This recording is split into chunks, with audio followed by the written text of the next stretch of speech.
જય હો. મારી માને છોડ્યા પછી હું ભૂખ્યો છું રૂક્ષ્મણી.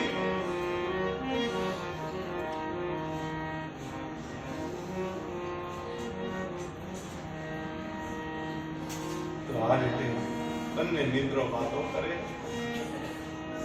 સાંજે વાતો કરતા હતા એમાં એક વાત એવી નીકળી કે મિત્ર આપણે સાંદીપની આશ્રમમાં ભણતા આપણે ખબર છે કે લકડીઓ લેવા ગયા ત્યારે ખૂબ વરસાદ પડેલો. એ વાત યાદ આવતા સુદામા નીચે જોઈ ગયા. કારણ તેથી વરસાદ પુષ્કળ હતો ને એક ઝાડ નીચે સુદામા અને કૃષ્ણ બંને હતા. સુદામા આગળ થોડાક છાણા હતા એટલે ખાતા હતા. એનો અવાજ કડકડ આવતો હતો એટલે કૃષ્ણએ કીધું કે તું શું ખાય છે? સુદામાને એમ થયું કે જો હું ખાઉં છું સૈણે એમ કહું તો મારે સણા કૃષ્ણને આપવા પડશે. એટલે કે ના ના કાંઈ ખાતો નથી મિત્ર, ઠંડીને લીધે દાંત કડકડ થાય છે.